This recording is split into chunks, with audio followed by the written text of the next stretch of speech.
(7월 11일) 화요일 생명의 말씀입니다. 오늘 본문은 사무엘하 15장 13절에서 23절까지의 말씀입니다.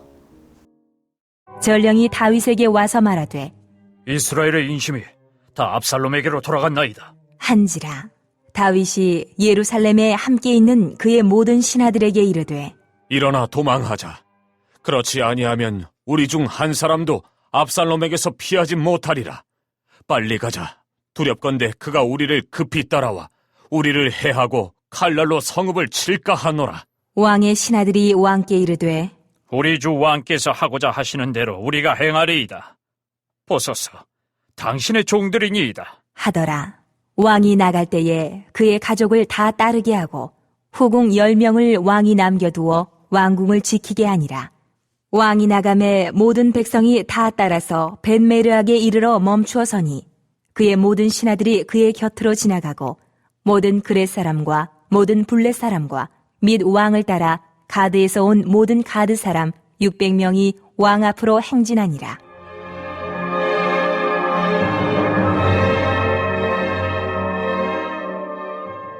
그때에 왕이 가드 사람 이때에게 이르되 어찌하여 너도 우리와 함께 가느냐? 너는 쫓겨난 나그네이니 돌아가서 왕과 함께 네 곳에 있으라. 너는 어제 왔고 나는 정처 없이 가니 오늘 어찌 너를 우리와 함께 떠돌아다니게 하리요? 너도 돌아가고 내 동포들도 데려가라. 은혜와 진리가 너와 함께 있기를 원하노라. 하니라. 이때가 왕께 대답하여 이르되 여호와의 살아계심과 내 주 왕의 살아계심으로 맹세하옵나니 진실로 내 주 왕께서 어느 곳에 계시든지 사나 죽으나 종도 그곳에 있겠나이다. 하니 다윗이 이때에게 이르되 앞서 건너가라. 하매 가드 사람 이때와 그의 수행자들과 그와 함께한 아이들이 다 건너가고 온 땅 사람이 큰 소리로 울며 모든 백성이 앞서 건너가매 왕도 기드론 시내를 건너가니 건너간 모든 백성이 광야길로 향하니라. 압살롬이라고 하는 이름은 아보와 샬롬을 합쳐 만든 것으로 평화의 아버지라는 의미입니다. 그런데 그는 평화와는 거리가 먼 행동을 벌였습니다. 그는 평화의 터전이라는 이름을 가진 예루살렘을 공격하려 했습니다. 다윗은 아부샬롬이 예루살렘을 해치는 것을 지켜볼 수 없었습니다. 하나님이 세우신 성읍을 피로 물들일 수는 없었던 것입니다. 압살롬의 반역도 다윗에게는 큰 충격이었겠지만 많은 백성이 압살롬의 반역에 가담했다는 사실 역시 큰 절망과 수치로 느껴졌을 것입니다. 다윗은 압살롬이 오면 한 사람도 살아남지 못할 것이라면서 두려우니 빨리 도망하자며 신하들을 종용합니다. 하지만 다윗에게는 잘 훈련된 정예부대가 버티고 있었고 철옹성 같은 요새가 있었습니다. 그 성을 버리고 도망가자는 것은 말이 안 되는 상황입니다. 이에 대해 많은 해석이 있지만 그 중에서 가장 설득력이 있는 것은 다윗이 압살롬의 반역을 자신의 죄에 대한 징계로 여겼다는 것입니다. 그렇기 때문에 다윗은 압살롬과 충분히 맞서 싸울 수 있었음에도 불구하고 예루살렘을 보호하기 위한 결정을 내렸던 것입니다. 그는 평생에 걸쳐 전쟁은 여호와께 속한 것이라 고백했습니다. 이것이야말로 하나님의 주권을 인정하는 사람의 모습입니다. 하나님의 주권을 인정하는 사람은 아무 전투에나 나서지 않습니다. 자기 자신을 위해 싸우지도 않습니다. 어떤 전투에 나서야 할지, 이것이 반드시 싸워야 할 싸움인지 아니면 피해야 할 싸움인지 지혜롭게 분별해냅니다. 다윗은 왕이 되는 과정에서 한 번도 욕심을 부리거나 의도적인 노력을 하지 않았습니다. 왕이 된 이후에도 다윗은 한 번도 왕권을 지키기 위해 아등바등하지 않았습니다. 자신보다 더 높은 왕이 계시다는 것을 늘 기억하고 살았기 때문입니다.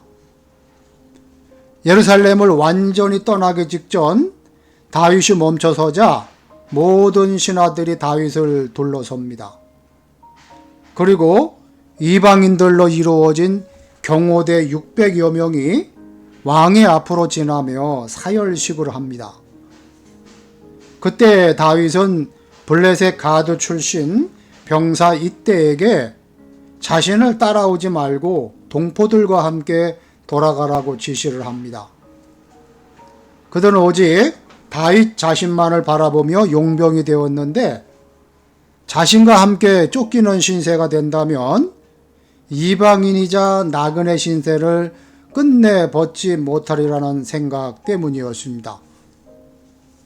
하지만 이때는 내 주 왕께서 어느 곳에 계시든지 사나 죽으나 종도 그곳에 있겠나이다 라고 말하며 충성심을 보여줍니다.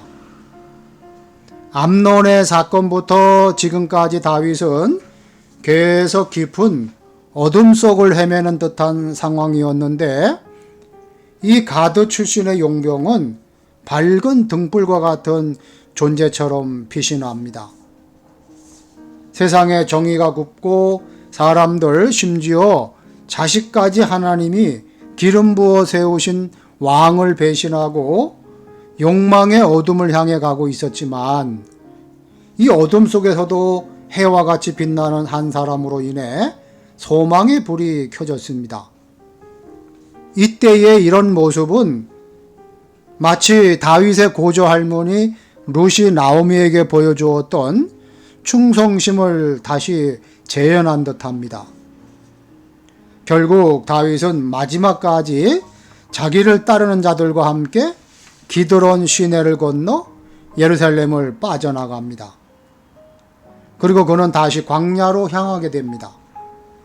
광야는 하루하루 하나님의 도우심이 없으면 도저히 살 수 없는 곳입니다. 그런데 다윗은 예루살렘 성을 지키기보다는 다시 광야를 선택했습니다. 다윗은 예루살렘의 화려한 궁궐에서 큰 범죄를 저질렀습니다. 이제 광야에서는 소원해졌던 하나님과의 관계가 다시 깊어질 것입니다. 아무쪼록 우리 성남교회 성도들은 이 세상과 싸우며 욕망을 지키려는 것보다 하나님을 만나는 광야로 나아가는 것이 훨씬 더 지혜로운 선택임을 믿으시기를 주님의 이름으로 축복합니다. 아멘. 기도하시겠습니다. 하나님 아버지, 비참한 나를 만나도 결코 버리지 않으시고 끝내 구원하시는 하나님의 사람을 붙들게 하여 주시옵소서. 손해가 나고 삶이 위협받을지라도 하나님만 충성스럽게 따르게 하여 주시옵소서. 하나님 선물로 주신 비전센터를 잘 활용하여 하나님 나라와 교회와 이웃을 위하여 잘 사용되게 하시고 하나님의 큰 영광 나타내는 비전센터가 되게 하여 주시옵소서. 교회학교 여름 성경학교 수련회가 하나님 은혜 가운데 잘 진행되게 하시고 이번 기회에 다음 세대들에게 하나님의 말씀을 가르칠 수 있는 기회가 되게 하여 주시옵소서. 예수님의 이름으로 기도하옵나이다. 아멘.